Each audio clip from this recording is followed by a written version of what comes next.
joining us shortly, but here to talk some Packers this evening. Hopefully everybody had a great day. I know the chat's already filling up. Appreciate everybody making us a part of your evening. If you could hit that like button on the way in, feel free to sub to the channel, share it with your friends. If you don't have friends, then you've got some friends here. And they say low friends in high places, or low friends in low places, probably a little more accurate. But like I said, hopefully everybody had a great day. Let's start here with Taylor. The Packers news says, "Sup, Clayton? Jaire on some bunk. Shh. Now look at the post I sent you. It's like, can we have a quiet off season?" So here is the tweet that he sent me, okay? And in no way, shape, or form is this disrespect towards you, Taylor. But here's what the tweet says. And first of all, I don't know who Titletown Talks is. It may be legit, it might not. But here's what it says. New developments on the Jaire watch. It's now being reported that Jaire prefers to be released. A big change in tune from yesterday's news. Should the Packers grant him a wish of being cut, or should they stick to their guns and get compensation out of him? This is not new news. This is kind of the things that happen. And this isn't a shot at that handle. Take this however you want. It's not a shot at you, Taylor. That's common knowledge the whole time. Jaire wanted to be released so he can choose where it goes. So this isn't new news. Now, if he mentioned it, okay, he's pretty much been mentioning it through his agent the whole time, right? When Rob Domofsky has the two sources, one in the building and one in Jaire's camp, what's the message been all along? Well, they're parting ways. I'm 99.5% sure they're parting ways. That's because Ja wants to push that to get released so he can choose where he goes, as opposed to the Packers controlling where he goes with the trade. So I just wanted to mention that real quick. I've seen you commented that in the chat. It's definitely not new news. It's just kind of being regurgitated by different sites as if it's this breaking news, but that's been the stance the entire time. Ja wanted to be released. Goody wanted to get compensation. And the latest report yesterday was that they're both kind of coming to the realization it might work out if they just kind of stick this thing out together, at least for one more year. I'm hearing through the tea leaves here that they were trying to work out a deal to where they could just minimize it from 2 years to one, essentially structure it in that way, have it heavy incentive based so he can hit free agency 1 year sooner, kind of that compromise in between. But who knows, man? And listen, I know there's people that are tired of the Ja talk. I get it. But the fact that got brought up in the chat, I just wanted to hit that real quick and just point out that that's definitely been the stance of Ja the entire time. So with that being said, we got Tim joining us now. Tim, how you doing, big dog? Doing good, man. Sorry I'm late. Happy to be here. You're good, dude. You're good. You just in time for more Ja talk, right? There you go, man. I'm telling you. And listen, until something gets done, it's going to continue to pop up. Yeah. I'm prepared. I have mentally prepared myself for this all offseason. I'm like, this is going to happen. It's going to happen. Exactly. So, and I'm a big Ja fan. Like that's my dude. I was jumping through the roof when we drafted him. And he's always been my guy, but at this point, I'm prepared for either scenario, honestly. And realistically, without a restructure, it's his last year in Green Bay, even if he plays, right? Like if they don't release him and he plays this season, right? That's it. He's probably done. Yeah. So I mean, you got to kind of, and then you look at the last couple of years, 5, 7, 8 game seasons, like he's kind of had one foot out the door, so to speak, already. So, yeah, You got to just prepare yourself for either scenario at this point. Yeah, and listen, I think the Packers would be okay without him. I think they're better with him. There's no two ways about it. But that was the Nate Hobbs signing. They wanted to put themselves in a position where they didn't have to reach down the draft board on draft night and get a cornerback because they're kind of left empty-handed. It's the same thing with offensive line. Going into the offseason, we were saying, hey, we need 3 offensive linemen. Doesn't necessarily mean you got to draft them. You may end up signing one. We were saying 3 offensive line, and we were saying 3 cornerbacks. Well, what they do, they went and signed a cornerback in free agency. They ended up drafting one, right? That was if Ja didn't return. We were thinking there's 3.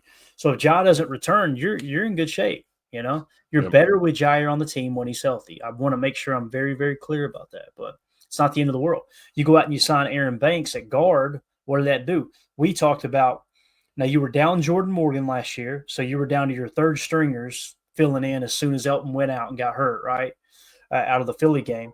So what you want to do is solidify that offensive line. You're already coming out +1 with Jordan Morgan being healthy.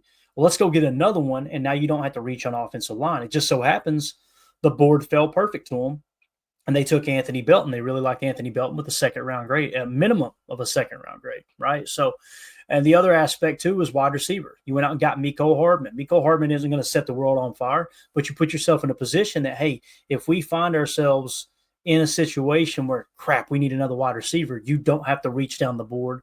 You kind of you built a little bit of a high floor there, if you will. So that makes sense. We got Rob in the chat says, evening, fellas. Think this gets resolved before training camp? That's a great question, Rob. If I had to put money on anytime I ask a question like this, I'll say if I had to bet the farm, right, would it get resolved before or after training camp? For me, what it comes down to is the last possible second that Goody could cut him is obviously before week 1. So this could carry into training camp. Now, there were no pictures. This was a big talk on Wildy and Tausch yesterday that Matt Schneidman, of course, Matt Schneidman being the great reporter he is. I love Matt Schneidman. I just like the way his mind fires. He went through and looked at all 150 pictures from the practice yesterday, and he didn't see John in any of the pictures. You know, the report before was he joined in on the offseason virtual program, right? And that was good news. Like, hey, he may be a part of the team. You see him working out with Xavier McKinney. Hey, it's a good sign. But they pointed out that it might be one of those situations where, look, if John may not be on the team, the last thing they want to happen is him be in the facility, you know, hurt himself, and now you're on the hook for that salary. And that's where I'm still trying to get answers. Nobody can answer 100% for me. I wish somebody would. If he gets hurt at any point in the year, is that salary fully guaranteed now, right? If that's the case and they don't have this thing resolved, Rob, I could see it being something that he has a hold in training camp, not from just his part, but from the Packers stance too. Like, hey, look, we're not going to be on the hook for that. You know, we want to hold on to you as long as possible. Maybe a team has an injury at corner, and then they're willing to trade a conditional 5th-round pick or something for Ja, right? If I had to put money on it, Rob, I'd say it may carry into camp, man. It could, you know. That's probably where I would lean. I don't feel great about it. Wouldn't want to bet the farm on it, but that's kind of how I see it. I don't know, Tim, what do you think about that question? I think it's a great question there, man. I do too, and I think you're absolutely right. There's a very realistic possibility that this drags out even longer than it already has, right? I mean, it's been no secret they've been trying to get a deal done with Ja for a while. Free agent market is doing what it's doing. We've seen the moves that other teams have made. We're heading into what do we have? We have mini camp for the rookies tomorrow. We're going to have OTAs before you know it, and before you know it, it'll be training camp time. So it would not surprise me at all if, you know, this drags into training camp and they don't have some kind of resolution figured out, you know. Yeah. Which would be great, though, because, you know, we've got some young, talented guys in that secondary. It'll be fun to watch them battling out for a roster spot while the rest of us hang on every little, you know, report that's out there until we figure out what happens with John Money. So, we'll see. That's what cracks me up is like there's folks on one side that are saying, you got to get rid of Jaire. He's never available. He's always hurt, blah, blah, blah, blah, right? And then the second that you mention getting rid of him, it's the other side is, what are we going to do without Ja? Boys, we didn't have Ja for the majority of the season last year. We finished with a top 10 defense. Again, I'm going to say it every time. The defense is better with Jaire on it. But we played defense without him last year over, 65% of the snaps or what have you. So it is what it is, man. You know, I don't think the team's going to fall apart and crumble if he's not on the team, but I do think it's better, especially if you get a job that's fully engaged and you're not having this stuff kind of held over and that type of thing. And I really do like the idea of the rumors that, hey, they may restructure it to a 1-year deal because he's going to be playing his ass off this year. He's going to want to earn a contract somewhere else next year because the Packers definitely wouldn't franchise tag him unless they wanted to use it as a placeholder to try to trade again. But the problem with that is if you do that and you don't get a trade, you're on the hook for that franchise tag. And I don't think Goody wants to do that. Goody doesn't even like it to the tune of $17 million this year. It sounds like, you know, per the reports. Rob said, I'm with you. Deadline spur actions. And like you said, week 1 is the deadline, it seems. Absolutely. Somebody had asked another question here.